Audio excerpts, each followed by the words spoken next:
Welcome back to the video tutorial series for the Pirate MIDI BRIDGE6 and BRIDGE4. Today we're going to be talking about the MIDI settings and MIDI hardware on your Bridge devices. On the BRIDGE6 you can see we have a DIN5 MIDI out and a TRS MIDI in. We also have two Flexiports which are able to be set to MIDI TRS Type A, Type B, ring active and tip active. And that's the same on the BRIDGE4. The only difference is that the BRIDGE4's MIDI in and MIDI out are 3.5mm TRS jacks for saving space. You can use any 3.5mm to DIN5 or 1/4 inch TRS adapter and they will work fine. The great thing about being able to switch the Flexiport modes is that you don't need to have specially wired cables. You can just change the wiring effectively from the bridge itself. So if you have a Chase Bliss pedal, you choose the appropriate Flexiport MIDI, I think it's ring active, and you can then just plug a normal TRS cable between the Flexiport on your bridge and the MIDI jack on your Chase Bliss pedal. And the same goes for Alexander pedals, which I believe use tip active MIDI cables, and then you can just use a normal old TRS cable to connect the two together. No needing to label your specially altered wiring cables. The MIDI out jacks are also able to power a CME WIDI jack, which you can see I have here with me. When you plug in a CME WIDI jack to the MIDI out on your BRIDGE4, you'll see that it's powered there. No external power source needed. The same is true of the MIDI out on the BRIDGE6 and the Flexiports on both devices. When they are in Type A mode, they power the WIDI jack, no problems. The BRIDGE6 is of course a MIDI device, which means that it can listen to MIDI commands from other MIDI devices and you can externally control the bridge. As I've said in a previous video, you can find the list of MIDI commands at the end of the user manual. This includes changing banks, accessing particular message stacks on particular switches. It even now includes controlling and overriding the LED colors on each individual LED, whether it be the primary or the secondary. You can send particular MIDI messages to change the color at will from an external device. Let me show you where you find the global MIDI settings. We'll go into the menu on our BRIDGE6, scroll back to the global settings, and then we have a MIDI menu.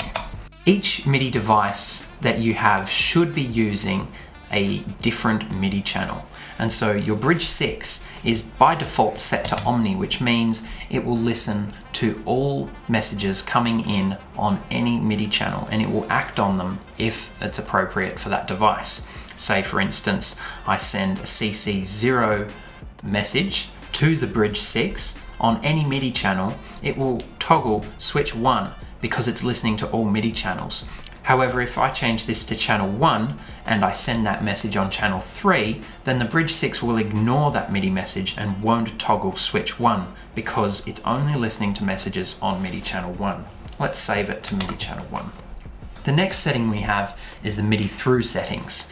Now, MIDI Thru means that anything coming into your device, it will also then send out again through its own MIDI output. This is exactly how you connect multiple MIDI devices in a chain and get those messages all the way along to the last device in the chain. On the BRIDGE6 and the BRIDGE4, the MIDI Thru settings are labeled a little bit differently because they have different dedicated MIDI in and out jacks. So on the BRIDGE6, we're talking about the TRS in, and then you can set anything that's coming in the TRS in to be sent out the DIN5, the USB, the Flexiport 1, or the Flexiport 2. So for now, let's set it so that anything coming in the TRS in will go out of the DIN5 MIDI out. So that means anything coming in the MIDI in will be sent out the MIDI out, sent through. Let's save that. And I'll show you the same thing on the BRIDGE4 because it does look a little bit different. We'll go to the MIDI settings, through routing, and you'll see we have TRS in, USB in, Flexi 1 in, and Flexi 2 in, which is the same. However, the DIN5 label is of course changed to TRS because on the BRIDGE4 we have a TRS MIDI out, not a DIN5 MIDI out. The next thing you'll see is the USB in, and then the Flexiport 1 and 2 in. It's important to note that the Flexi 1 and Flexi 2 in don't mean that you can plug a MIDI in cable into your Flexiports. The Flexiports can only do MIDI out, but the device link is a special two-way communication between Pirate MIDI devices, which allows you to send MIDI to and from each device. So if you have a device link network set up, you will need to use these Flexiport 1 and Flexiport 2 MIDI in through routing settings so that you can choose where to send the MIDI. So on Flexiport 2, if there was in device link mode, I could choose to then send that MIDI out of Flexiport 1 if that was in MIDI out mode. Another thing you'll find in the global MIDI settings is the MIDI clock settings.